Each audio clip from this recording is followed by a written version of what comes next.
Alternative fuels are needed because our conventional fuels are going to run out in a little over 50 years. Alternative fuels are made from vegetable oils, animal fats, trash, and other things. The number of cars that use alternative fuels all through America was 3,500 in 2010. Alternative fuels protect against global warming by using less fossil fuels. Maybe there won't be as much trash if we use it as fuel. Most ATVs use two-stroke gas engines. Although simple and, in a way, elegant, they are the most inefficient engines on Earth. There are many alternative fuels to gasoline. One of them is biodiesel, which is renewable because it can be made out of used vegetable oil. Cars that can use diesel can also use biodiesel, and it works just as good. Biodiesel costs a little more now, but as more people use it, their cost goes down. To turn used vegetable oil into biodiesel, it takes time. You can get biodiesel from Newport Biodiesel. Ethanol, another alternative fuel, can be made from grain and garbage, so it is very useful. It's very low emissions, and more than 8 million cars on the road can use it. Ethanol costs more than regular gas because it has to be transported by truck. Also, because they need to use fossil fuels to turn the grain into ethanol, it is argued it makes more emissions than regular gas. Nuclear power is not being used to power cars, but because of a new method, there is less nuclear waste. 95% of nuclear rods used to become waste. With the new method, only 5% becomes waste. Ford, in 1950, made a car that was capable of using nuclear power. But until nuclear power is safer, they can't produce it. Biological fuel, or biofuel, made from corn. Sounds a whole lot better for the planet than petroleum, but is it? This cure could be worse than the disease.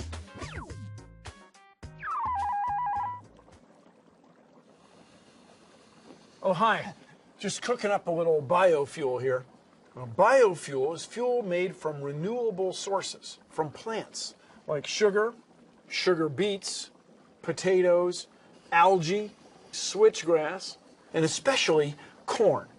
The idea is you mix these plant feedstocks with an enzyme, like you might get from yeast, and we produce the kind of alcohol called ethanol. Now, ethanol turns out to be a great fuel. It's very clean burning. We can put it in almost all of our cars and trucks. But you've got to use energy to grow the plants and extract the ethanol from the feedstock mixture. The traditional way this is done is with a still, or distillery. Now, biofuels have great promise. There are some crazy alternative fuels to use like sugar, feces and urine, and jellyfish. One alternative fuel is sugar. Researchers and chemists at the Virginia Tech are developing a way to convert sugar into hydrogen. The hydrogen can be used in a fuel cell. Another alternative fuel is feces and urine from animals and people. Feces contains methane that could be used in the same way as natural gas. Scientists are also looking for a way to make the world's first urine-powered fuel cells. Last but not least, jellyfish that glow in the dark contain a green flower scent protein.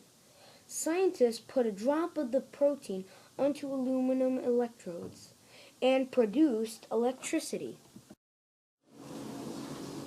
While there are a lot of cars being invented, there are also some that will be on the road in 2050. Some cars might be autonomous vehicles, meaning you won't need a steering wheel. Some future cars would be connected to the internet. They could possibly have their own Wi-Fi hotspot. This car would have to be eco-friendly because scientists predict that there will be 3.5 million cars on Earth by 2050. Companies like Google are planning to make their own cars that can possibly be controlled by an app on your iPhone. People suggest that the car frames would be made of beryllium, a lightweight material that can replace steel. Other people suggest other materials like fiberglass, carbon fiber, and carbon nanotubes.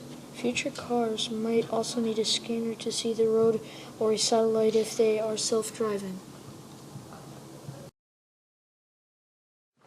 What will the cars of the future run on? Cars of the future will run on water, electricity, the sun's heat, cooking oil, and maybe chicken feces. Cars of the future will be sustainable because they will not run on fossil fuels, which will keep the air cleaner. A company called EVX Ventures made a car covered in solar panels that is able to run solar power alone. The car is called the Immortus. When it's released, it's supposed to cost $370,000. The Ford C-Max solar energy car also has solar panels on it. This car has a lens that boosts the energy of the sun 8 times. It can probably be produced at an affordable price. One challenge of alternative fuels is biofuels can be dangerous. Biofuels cause a potentially dangerous chemical reaction. Another danger is biofuels can be flammable or combustible, which can cause huge big ball of fire. There are also challenges with electric cars.